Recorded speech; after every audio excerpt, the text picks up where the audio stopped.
Welcome, everybody. I'm Professor Milton Mueller at Georgia Tech, and this is the Internet Governance Project.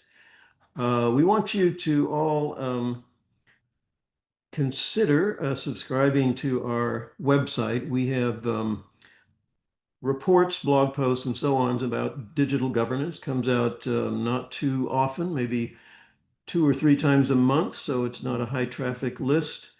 So you see there in the chat, we have posted the subscription information if you're interested in that. So today we have a distinguished guest, a excellent business journalist, Patrick McGee.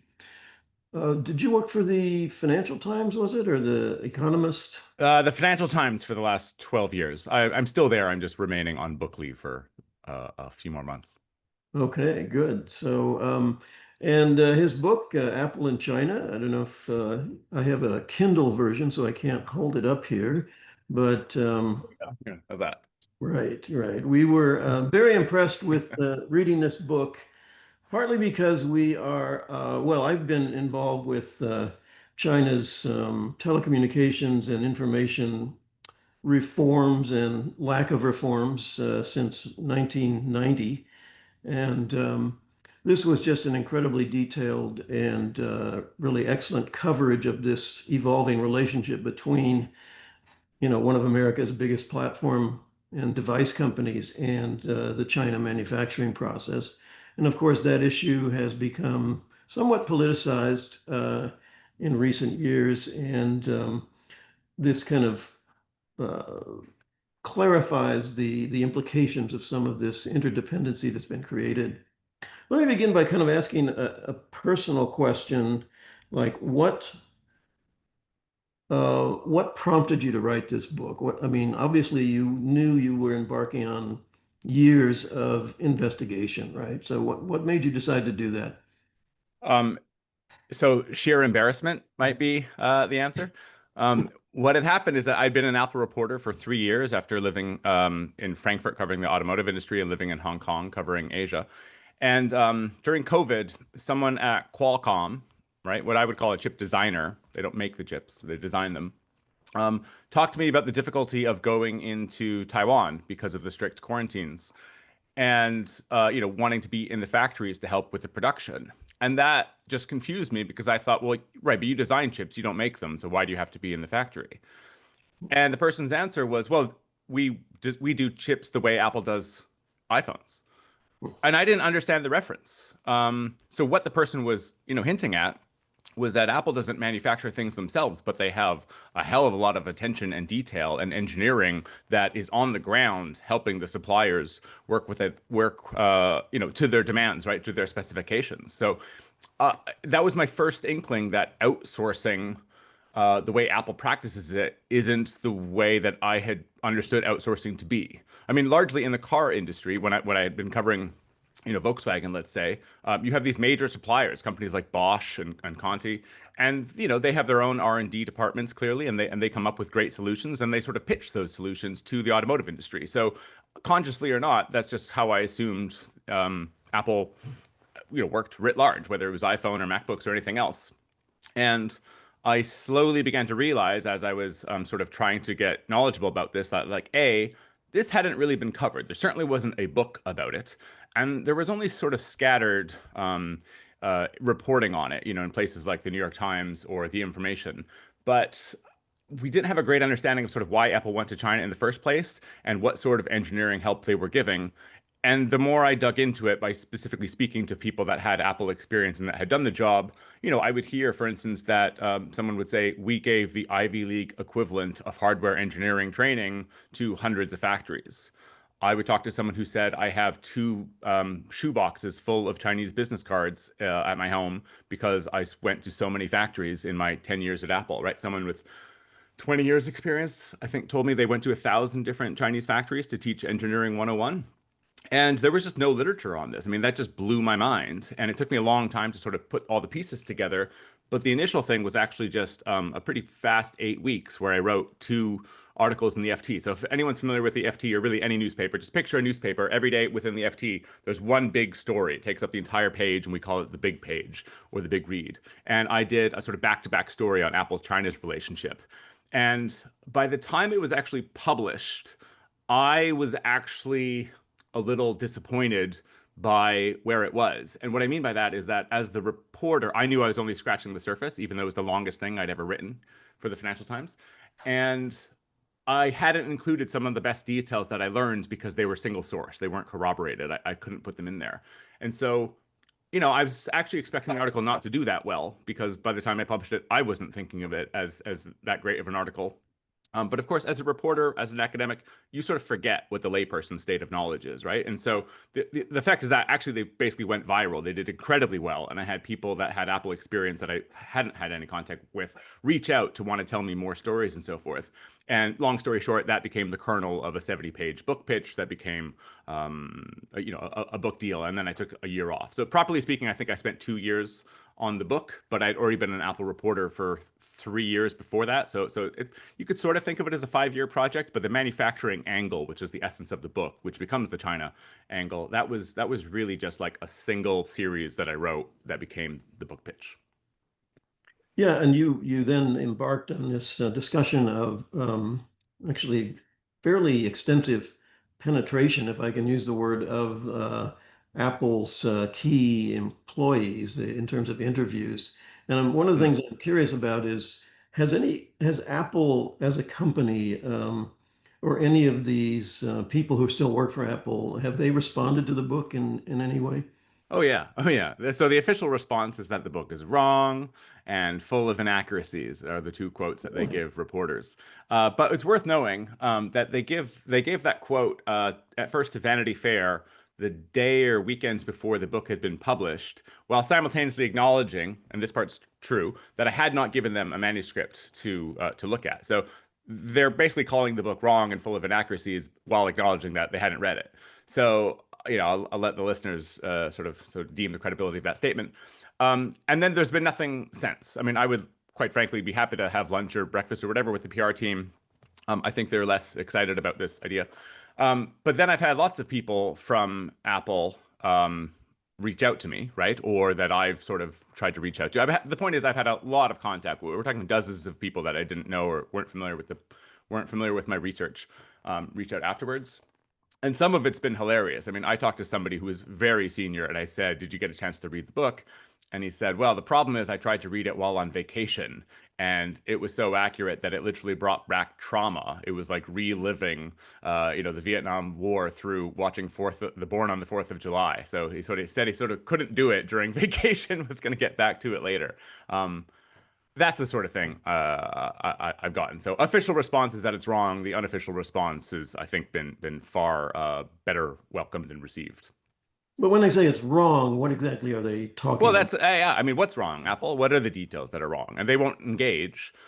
And about? I've got a lot of friends in communications, right? So before the book had come out, I would sort of gamify with comms people involved in strategy, like what would your response be?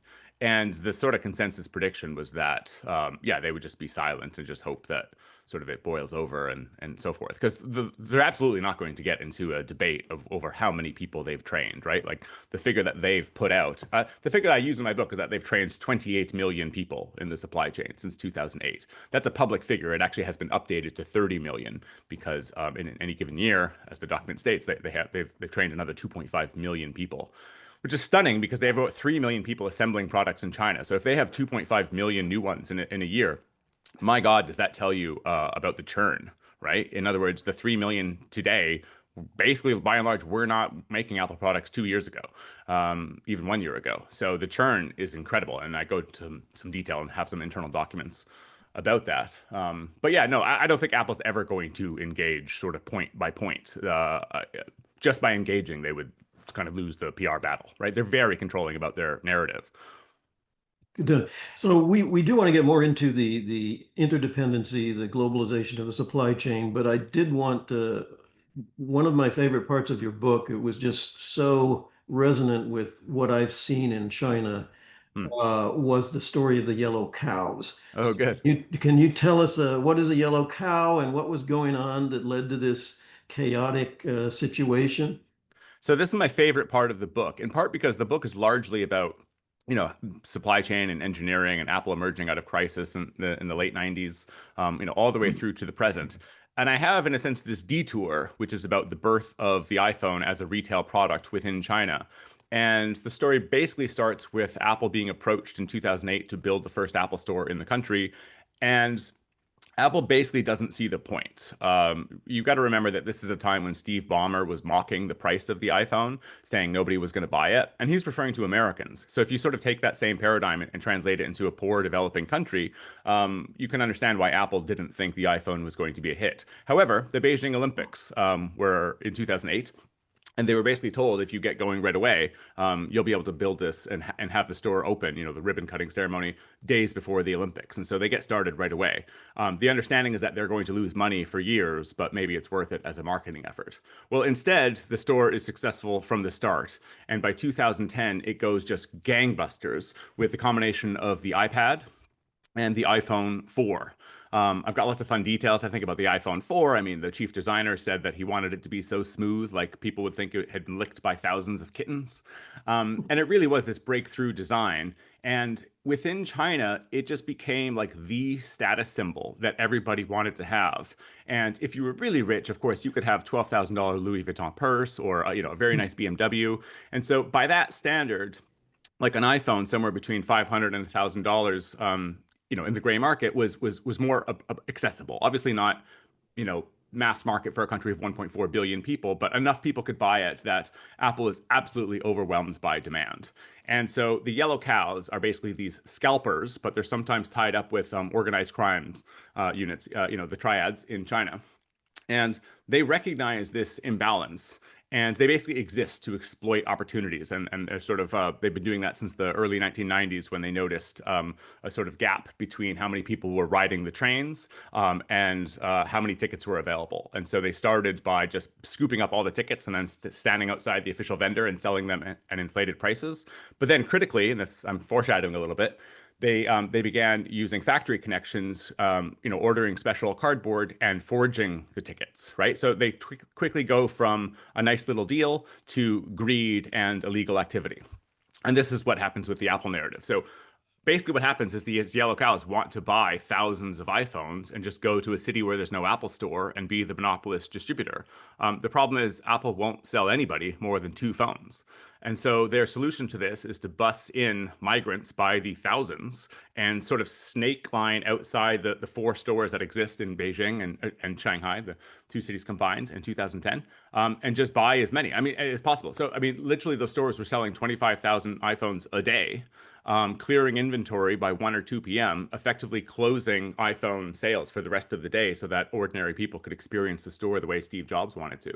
And so then we cross into the illegality, which is that it's a great deal for these yellow cows as they go to a city like Chongqing, population 32 million, number of Apple stores, 0. But they get greedy. And what they end up doing is hollowing out the components within the iPhone and then sort of trying to take them back and getting a full refund or a new phone in its place. And they're so sophisticated in doing this that the Genius Bar is sort of looking at the phone and even taking the phone apart, and they're unable to see which phones have been tampered with and which haven't been. So it takes Apple quite a while to understand, like, A, that they have a problem here, and B, how to actually solve it. And it literally doesn't get solved until 2018, so 8 years later. And this is actually the iPhone components are all serialized to the motherboard, which has caused major backlash among right to repair activists, right? It's difficult to replace things in your iPhone, but it's a direct result of the yellow cows hollowing out the components and replacing them with look-alike parts. So there's all kinds of really interesting narrative here, but the point is that I didn't think I was going to have a narrative that involves organized crime units sort of taking on Apple, but it basically begins this cat and mouse game. And when Apple sort of retaliates against the yellow cows by altering their warranty policy, this is the prologue of the book, by the way. the backlash against that really gets up to the highest echelons of the Communist Party. And within 36 hours of Xi Jinping taking power in mid-March 2013, the national broadcaster CCTV, on a widely watched show that's an annual tradition called Consumer Day, Apple is sort of brutally attacked, and it begins a 3-week digital blitzkrieg where regulators, social media, and other news outlets across the country are really attacking Apple. And it leads to their political awakening because Apple is not even, in a sense, savvy enough to be scared. They're actually just confused and flummoxed because they don't understand China. And it's a real wake up call. Yeah, that's that indeed is a very intriguing part. The way you open the book is that you tell this story of what looks like a typical American corporation kind of arrogantly not understanding China, or it also looks like the Communist Party, for some reason, just manipulating their own media in order to go after an American corporation. But the underlying cause of the story is much more interesting. And it's very typical of this sort of the way China's market has evolved in a number of sectors where you have this kind of wildcat bootleg market forces introduced and gray markets and black markets and the pressures put upon Apple. I think the most interesting thing for me was the way that led to their kind of their first engagement with the politics of being in China, right? Yes, well, one thing I like about your critical review of the book is you say that China isn't really an entity in the earliest days of Apple operating in China, and that's completely accurate because they're basically operating out of Shenzhen, and Shenzhen is sort of carved out from the rest of the country in terms of communist law, basically just how the country operates. Right? I mean, it's not even legal to operate a business in China until 1988. But Shenzhen becomes a special operating zone, basically open to capitalist experimentation, roughly a decade earlier. And so when Apple is operating out of Shenzhen, they're really doing so under the radar. They're really not doing so sort of with the tacit permission of the Chinese state. And they're not really even operating with Chinese companies. They're operating with Taiwanese companies who are setting up shop in China. And so, the main one, of course, is Foxconn, but they're also talking about Quanta, which did the iMac G4 for them, and a host of other products, really their laptop provider in a certain sense, and Inventec, which made the first iPods out of Taiwan. And then when the iPod becomes really popular, they expand into the mainland. And so these Taiwanese entrepreneurs just have like incredible skill and grit and determination, and they are the ones who understands, of course, the language of China and the potential of what can be done. So they basically have the skill sets, but they don't have the same rates of labor and whatnot. And so they are the ones who begin just building up these massive industrial clusters in Shenzhen originally, and then it expands to a number of other areas. And Apple's just sort of best able to understand what's possible in that dynamic. But there is really no direct I was going to say confrontation, but even relationship between like Apple as an entity and China as an entity, really until Xi Jinping. Foxconn isn't just sort of the company that Apple has outsourced their assembly and operations to. It's the company that they've outsourced their politicking to. And Terry Guo, the founder of Foxconn, isn't just brilliant in terms of being, an entrepreneur who can scale electronic products.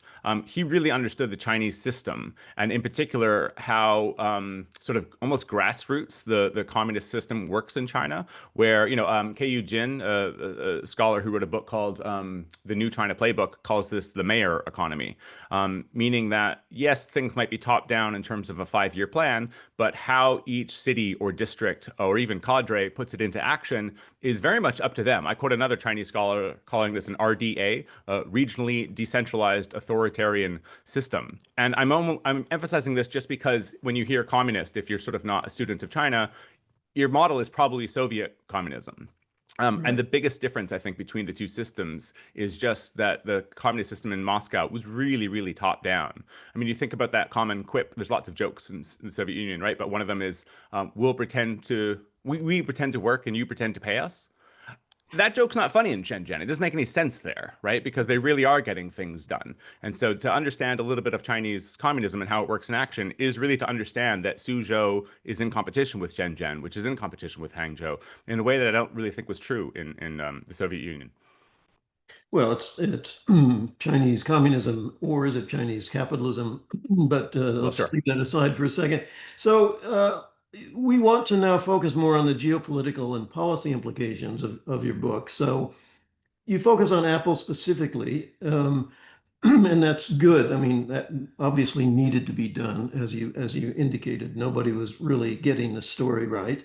But it's also a broader story about free trade. So in Hmm. particular, in the 1996, the World Trade Organization passed the Information Technology Agreement.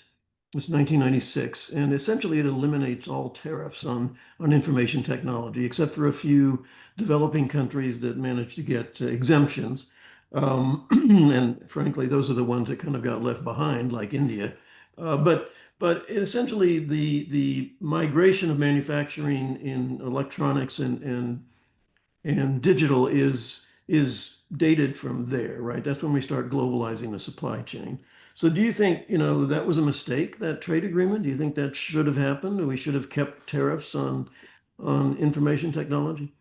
It's a great question. I'm really mixed on this. Part of the answer I give is that Alexander Hamilton had wanted America to be a manufacturing power, and what he argued was that it would cement our independence.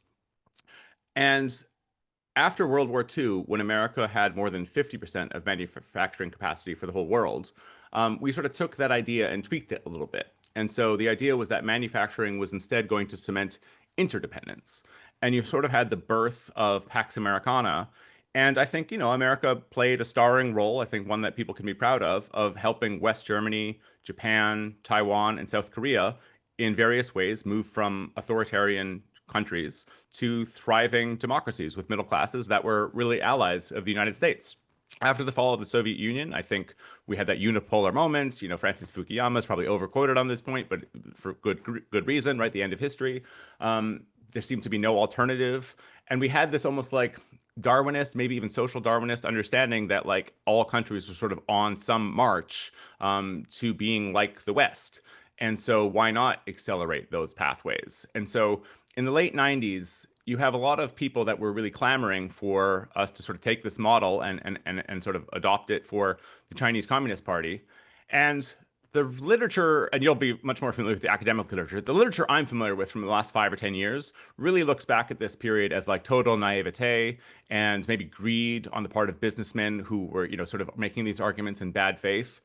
I'm not a big fan of the revisionism. I think people really did have um, genuine reason and hope. And now, look, naivete is a fair word about how China would fit into this system. So I do think it was a mistake in retrospect because I think the more that you get China, the more that you get they're a 5,000-year civilization, very proud of their history.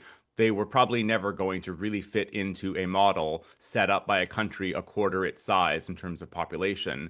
And so, I think the book makes it relatively clear that their plan was really just to lure in foreign direct investments, learn all they could about all these different technical capabilities, replicate them, and then maybe oust the Western companies. I say maybe because a more sympathetic understanding would be that actually they would still have the Western companies sort of exporting to the rest of the world, but the domestic market would be, fulfilled, supplied by the local competitors. I would question that though, because a company like Huawei, of course, does have a major presence in China, but they do export everywhere else. So it sort of depends on how cynical you are about the partnership, or the potential there.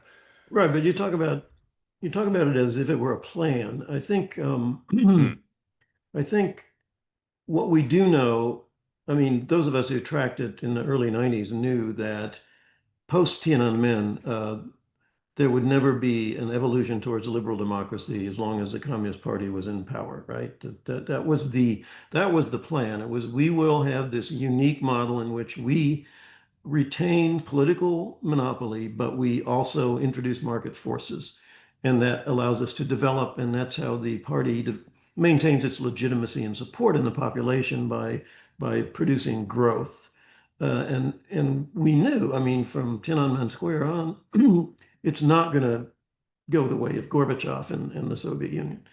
But there was a strong case to be made that we should trade with them anyway, right? sure. That this was in everybody's interest, and in many ways, your book documents much that was in everybody's interest, right? That, I mean, who didn't benefit from this? Yeah, well, first of all, I mean, I would question that. Look, I think it's a good debate, and it's not one we're going to sort of end today. Whether or not, China joining the WTO was going to sort of propel the demise of the Communist Party is one question. But I mean, I think there was at least a potential that they would have continued along the path that, frankly, we thought they were on in the 90s, were it not for America completely taking its eyes off the ball as a result of September 11th. I'm cognizant that it's the 24th anniversary today. Completely focusing on the Middle East, and then the financial crisis in 2007 to 2010 or so, that also just sort of like reorganized what we were doing. So, China wasn't really held up to the standards that it had signed on to for the World Trade Organization and so forth. So, look, I just think history is full of contingent factors. I just don't think one can be absolutist about there was never a chance that China was ever going to sort of go in the direction that would sort of follow the script that, to be fair, we arrogantly wrote for them in the mid and late 90s. So I'm just sort of open to that possibility, and I don't like to sort of hold people's feet to the fire for believing something that, with the benefit of hindsight, clearly didn't turn out to be true. I don't know that that means there was never a chance of it being true. So sorry, that was a little riff off one thing you said. Remind me what the question was, though, so I can more directly answer it. It was, okay, even if you knew that they were going to maintain the authoritarian system, Mhm. why not trade with them? Why not maintain this Yes. Okay. So economic interdependence?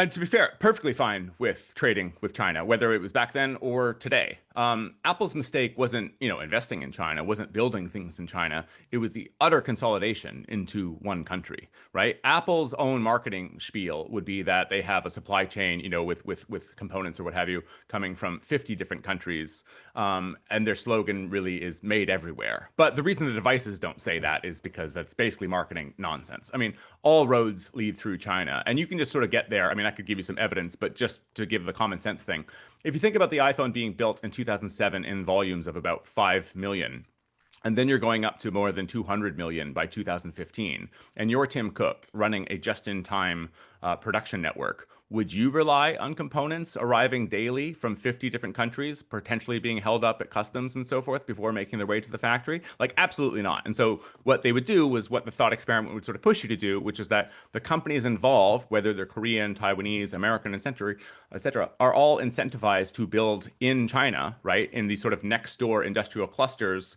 where, the plastic injection molding factory is next to the metal stamping factory, is next to the lens, cutting and shaping and etching of the glass that goes on the iPhone factory, right? Is next to the contract assembler.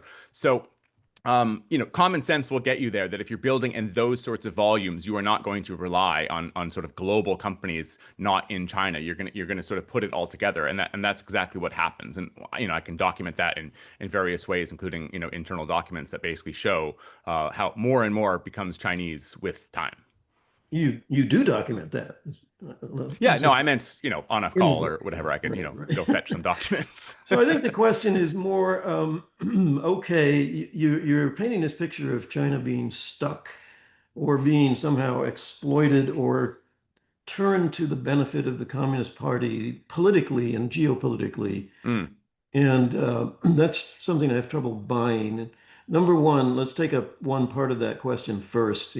You say at various points, well, suddenly China became belligerent, right? yeah. And that's what kind of messed it all up. And I view it in opposite terms. I view it as the U.S. became belligerent. The U.S. started the attack on Huawei, for example, goes back to 2010, which is even before Xi Jinping. Now, certainly China was doing cyber attacks on many people around the world from 2008 on, but so were we, right? We were breaking into things, and the Snowden revelations documented that. Yep. In terms of seeing them as a threat and identifying them as an adversary, I see the US as kind of taking the initiative. Not that they didn't have some cause, but you can't just see this as that suddenly China became belligerent, right? That's interesting. I mean, look, there's definitely more context there that one could give. My narrative is very much a narrative of the sort of Americans in China, right? And so they would say, the engineers I spoke to, that things really did change immediately upon Xi Jinping coming into power, right? That the prior decade under Hu Jintao really was when China was a multinational playground, and laws weren't enforced. It's not necessarily that new laws came in, although that happened as well. It's more Right. that existing laws were enforced. So, for instance, I believe I'm getting this right, that the number of days an American engineer could stay in China within a year was 180 days. Otherwise, there were all sorts of tax implications. That didn't matter from 2003 to 2012. All of a sudden, that really mattered, and you had engineers being fined on the spot at various places, entering the country. That's one example, but there were plenty. And I would talk to department officials at the State Department who also recognized that change. So look, I'm familiar with works like what's the Susan Shirk book, Overstretched, something like that. Basically making the case that there are precedents for the authoritarian turn that one attributes to Xi Jinping. And I understand that, but I'm one of the people that really thinks that Xi Jinping is pretty directly responsible for taking China in a new direction. The fact that there were precedents before doesn't carry a lot of weight for me, and I can go into that with a U.S. example No, if no, I agree that Xi Jinping was kind of a turning point, and he was moving away from reform and opening in ways that his predecessors had not. right. What I'm saying is more like one of the reasons for that is that the U.S. was really beginning to uh, paint China as an adversary, and particularly when it comes to trade in digital matters, right? We started to target Huawei. So the picture, I think, and of course, we ultimately fired the big shot with the semiconductor export controls, right? In which we're explicitly saying, China's technological development is a threat to us. We don't want them to. Yes. Totally agree. I mean, for instance, there's more and more rhetoric today that China is weaponizing the supply chain, and I think your riposte to that, which I would agree with, is that well, America is also weaponizing its supply chain, right? We've sort of determined that we carry a lot of weight in the AI tech stack, for instance, or even the chip tech stack. Despite not having many fabs in America, we do play an instrumental role with a number of companies that TSMC or ASML relies on, and we have tried to exclude China from that. So that is also weaponizing the supply chain. So yeah, if your main point is that it goes both ways, then I mean I'm in perfect agreement with that.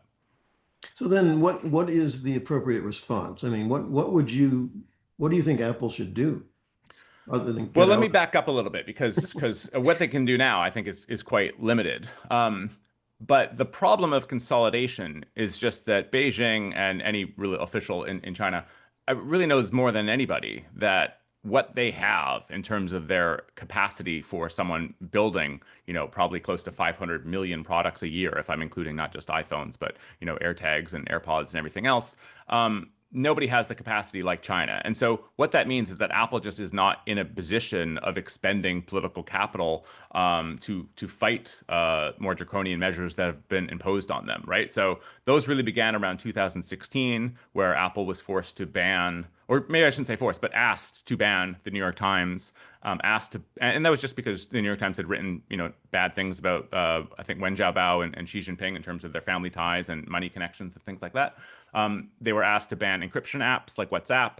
They were asked to ban more than 600 VPNs in the App Store. What was Apple going to do but accede to those requests? I mean, there was no place where they could say, "Hey, wait a minute. If you take those actions against us, we might move our manufacturing someplace else." There was no place else to go, so they put But themselves but, in a but really Microsoft tough position. Microsoft had to do the same thing, right? Microsoft doesn't have a $70 billion business in China.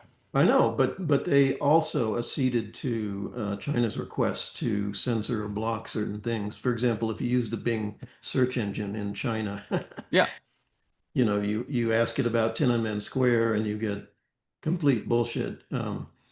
So I mean, my yeah. point is more that yes, China's being authoritarian and it's being applied to Apple. The idea that Apple could stand up to that, I guess you're right that they have more to lose maybe than Microsoft, although I'm not sure because like everybody in China is using Windows. But again, the They're question not paying for it though. That's actually a big That's difference. right. Um, Well, pirating. so the question is this decoupling. I, I'm I'm just not sure. that it accomplishes what people think it's going to accomplish, right? Well, I don't think it's possible for Apple, right? Hmm. Um, and we've seen that. I mean, since I finished the manuscript for the book, right, Apple has been trying to make more effort by moving to India. And Beijing has retaliated in two ways, which is one, and I've talked to people that work for Apple in India, and they say basically like if it's understood by customs that certain machinery made in China is heading towards like the Tata production line where they're trying to ramp up iPhones, it just gets blocked. You can't get the machinery there. It's that machinery is going to have to be made in India because if it's made in China, it's not going to India. And there have been at least two accounts now of, I think the number in each case was 300 Chinese engineers working to help production lines in India have had their visas revoked, and other people in China just haven't had their visas accepted, right? So technology transfer for China is a one-way gate. The information comes in, it doesn't leave. They've seen this movie before, is another way you could say it, right? Japan is like sort of the earliest company in or country in Asia to really get involved in the electronic supply chain, in particular with semiconductor fabs for memory chips in the 70s. But then a lot of that work goes towards Taiwan and Korea. And then the Taiwanese in particular, as we talked about, move to China. And in a sense, if this is some natural step, the next place would be to chase labor in Vietnam and India. And China doesn't want that to happen. They're not just sort of moving up the value chain and taking the higher bits of the value. They want to control the lower chain as well. And I find it hard to begrudge them for this, but that's something that one has to grapple with. The other thing about, But do you think sorry, go ahead. that's an economically motivated thing or politically motivated? Oh, I don't know why it wouldn't be both. I mean, it has to be both. In the sense that, I mean, is their main concern just we've got lots of jobs here and we want to keep Apple manufacturing here as much as possible, or is it somehow that we are exerting control over the global information environment by having this? I mean, Xi Jinping has said explicitly, we will never deindustrialize. And I think he's seen the effects of deindustrialization on other countries and just doesn't want China to experience the same thing. That strikes me as both economic and political. Okay, I would view that as mostly economic, but But economic power equates to political power, is my point. yes, but they are leading now in many areas. And again, that's this knowledge transfer. Again, I think it's something of a dilemma because like what the story you tell, you see tremendous mutual benefits on both sides of the equation, right? For Apple and for China. Yeah, no, absolutely. Of And for course, yeah. consumers, for world consumers, right? Yeah, that too. Yeah. Look, to be clear, there's a lot of benefits that come out of this. And you know, if I were to argue, and I don't, that Apple shouldn't have any presence in China, then you'd have to contend with the fact that, you know, you're sort of arguing that China should have been held in its place and not alleviated poverty for hundreds of millions of people. That's a Right. net good. I'm not, that's not the argument I'm making. The argument I'm making is the over consolidation and how that exposed them because they don't have a plan B, and that gives China certain power over Apple. You can Okay, so say this about any it's number a of companies, firm but level problem. It's a firm level problem. well, no, it's a firm level book. The Exactly. rabbit hole that I've been burrowing in is exclusively Apple. It does apply to other companies, but you know, Apple wasn't chosen arbitrarily. I mean, yes, I was the Apple reporter, but the reason why when someone brings up supply chain issues and zooms in on Apple is that they do play a different role than anybody else. And this is largely the earlier parts of the book where I'm explaining that the way Apple products are designed is radically different from how other products are designed. And people know this just by thinking of their favorite Dell or HP or compact computer in the early 2000s, where one can't remember a single thing other than the beige box, and compares that to what what your favorite Apple products were from that time. In which case, we could spend the rest of the podcast just, you know, delineating the major differences and you know, sort of desire points of those computers. What my book makes a contribution to is that if the products are radically designed in a different way, ipso facto, they are radically manufactured in a different way. But for reasons sort of above my pay grade, we've just never reported on that. And because journalists haven't reported on that, there's a real missing link in the academic literature as well. Because if it's our job to write the first draft of history, we haven't done that. I mean, we just have not documented this.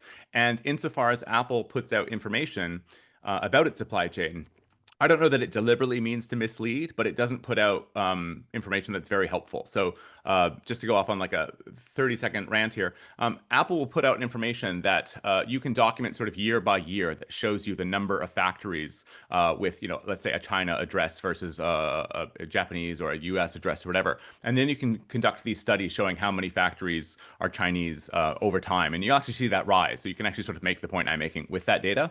However, what you're doing is you're equating one supplier with another supplier and sort of counting them as units.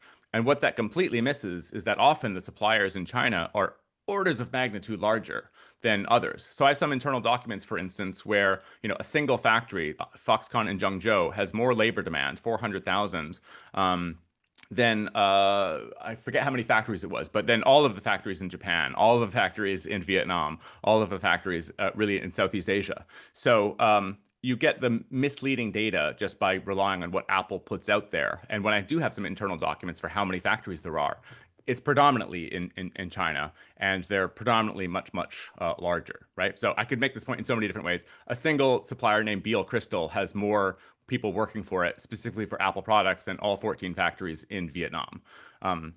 So my point is just that because journalists have failed to do this over the last 20 years, academics have failed. But the failure really isn't the academics. They don't have the data to work with to conduct better academic studies. So I think well, maybe I'll ask you this later. I think we have some questions from the audience, and in particular, I'm going to go to first to Letienne, and then to Crystal. Okay, so Letienne, I think you're free to turn on your mic and even your camera if you want.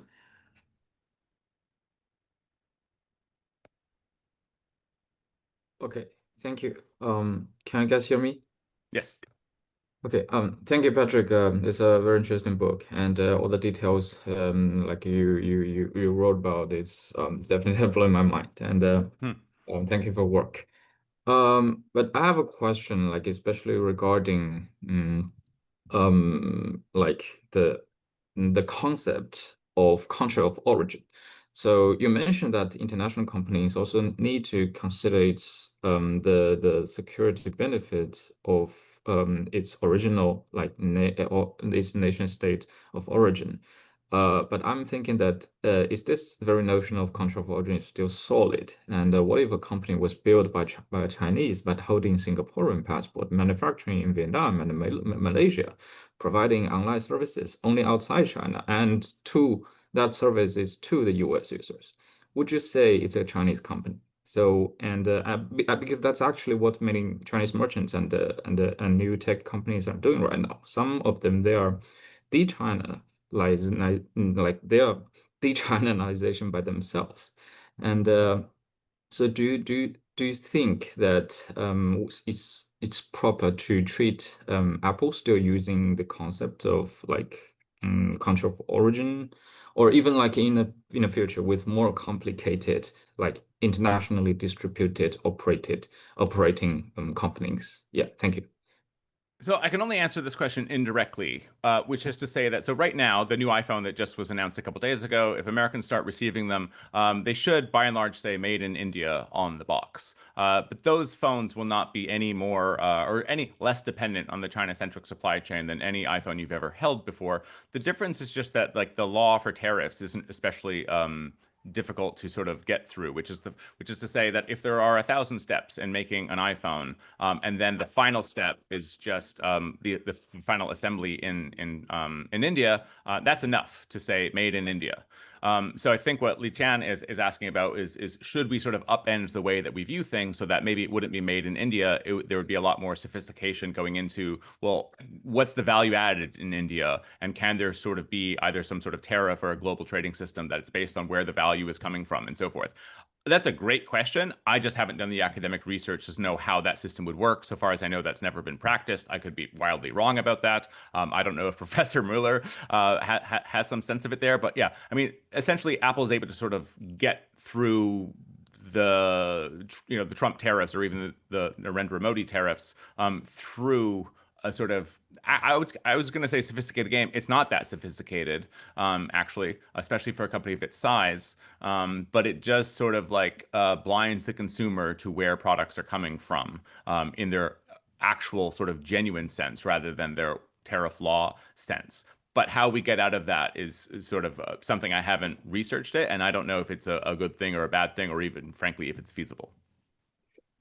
Thank you, thank you. Yeah, that's yeah. This phenomenon is actually like happening right now. Like many Chinese merchants, like they are yeah, they are like avoiding all kinds of tariffs and then just Hmm. relocating themselves the engineering facilities. And then there's a huge it's a huge bonanza of interesting stories and just yeah, thank you for for the insights and for the fact you provided about made in India. Thank you so much.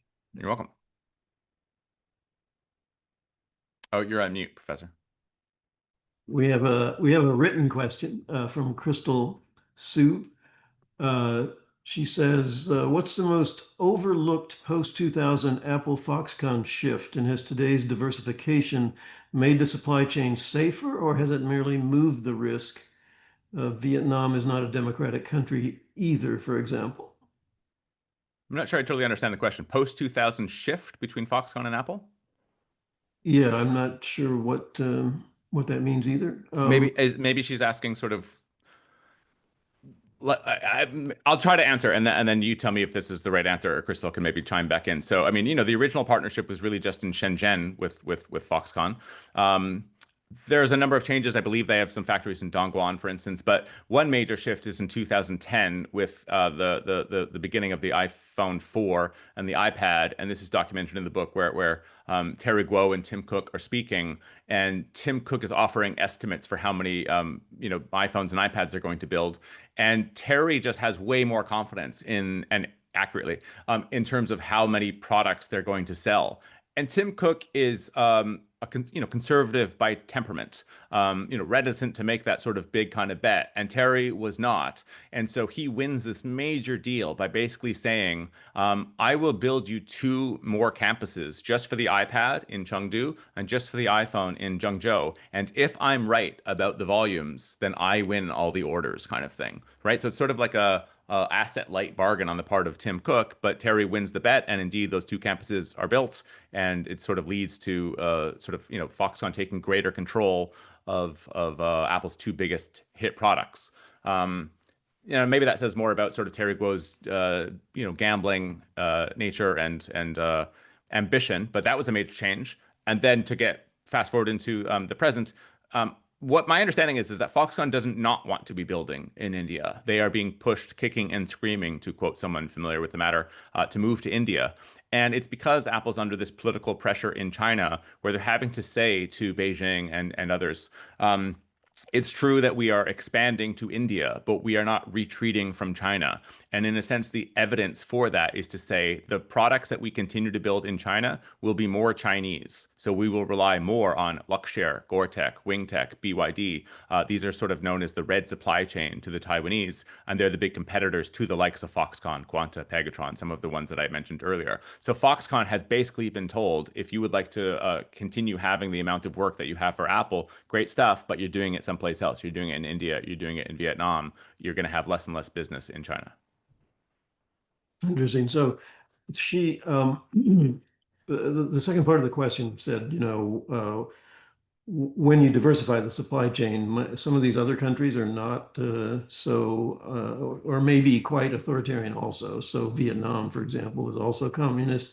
And then India, that's going to be, that's very mercantilist and kind of protectionist in many ways. So couldn't the same thing happen there? Yeah, no, absolutely. There's a decent chance that someone writes a book called Apple in India in 2050 and that I'm the big villain because I said Apple should make all these moves to India, and then they turned out to be the next great 1.5 billion person authoritarian state. Yeah, look, I mean, I was disheartened because of what I've been advocating to see, the what are we calling them, the authoritarian axis or what have you, last week. So Yeah. absolutely, that could happen. I am, of course, being a little bit facetious there.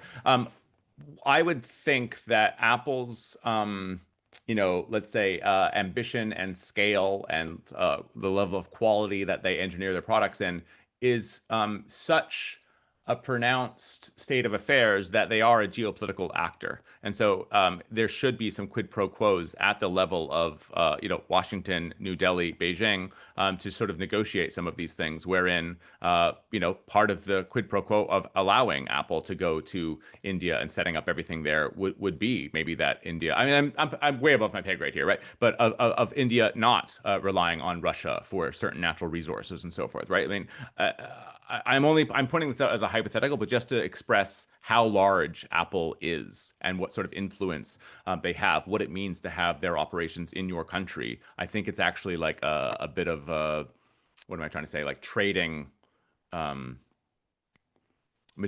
material for deals that are sort of above the level of that of a corporation. I think the one of the points you make in the book is about separating design and manufacturing. And like many Americans now, you're saying, well, maybe that's not such a good idea.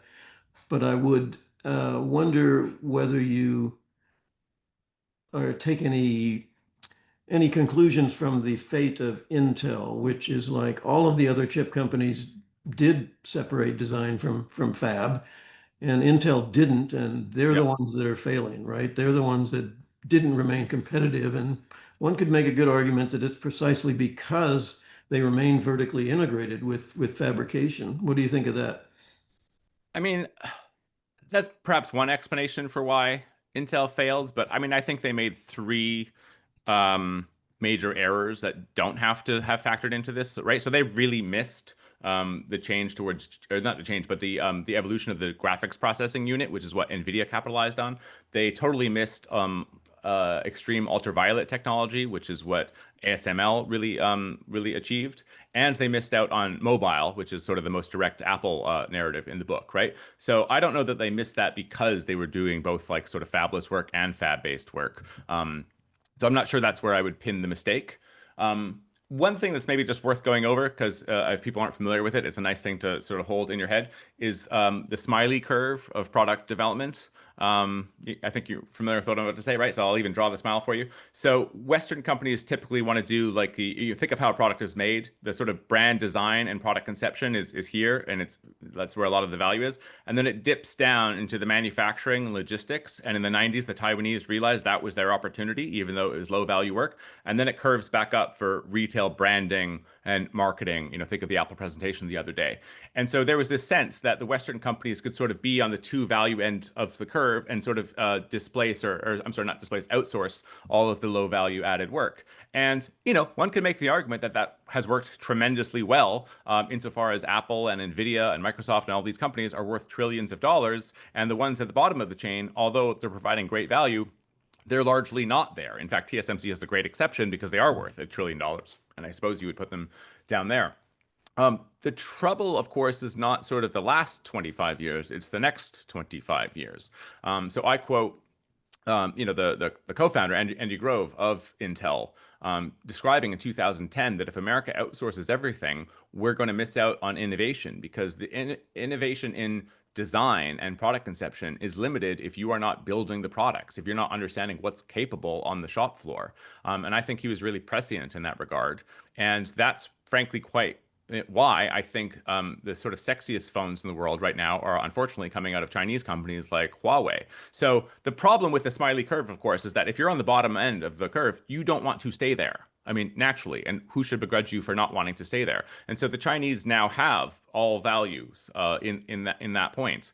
And so I worry that I've often called China and Apple the marriage of scale and skill. And unfortunately, 25 years into it, we no longer have the scale. I don't even know that we had it in the first place, but we also have diminishing skill, whereas China has both the scale and the skill. And so the repercussions of that are up for speculative bets. But I don't like how reliant a company like Apple it now is on a country that can now outmatch it, not just in manufacturing and logistics, but in design.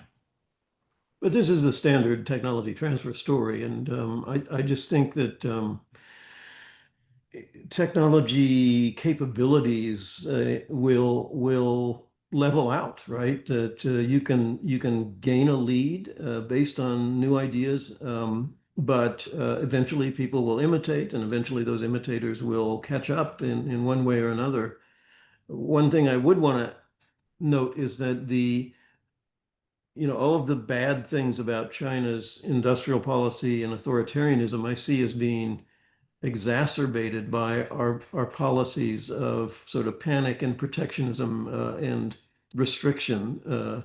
I mean, why wouldn't Xi Jinping want to be self-sufficient and to get rid of American engineers and companies if we're saying if you become dependent on them, we're going to definitely use them as a geopolitical tool. Yeah, I agree. Well, we're going to have to wrap up now, but I think you've done such an amazing job on this book. I'm curious to ask you if you have another idea in mind. Are you going anywhere, or are you just going to take a breather and see what happens next? So I have to give you a disappointing answer, which is that I have two ideas, but they're in such preliminary stages that I hope they occupy my next 5 years, but I'm not really at a state of talking about them. What I would say is that one of the ideas, I'd be surprised if the word China or Apple even appeared if it becomes a 300 or 400 page book. I mean, it has nothing to do with the last several years of my work. The other one you could think of more as a bit of a sequel. I'm interested in things like reindustrialization in America and the nexus between tech and defense, and what that means. Nevertheless, it's not a book about Apple, and it's not really a book about China so much as the challenge that China poses, but radically different. I'm mentioning this in part because I get asked if I want to write Tesla in China, right, or Microsoft in China, and I can't think of a more boring project than to sort of just tell the same story through a different vehicle. So I'd like to do something wildly different.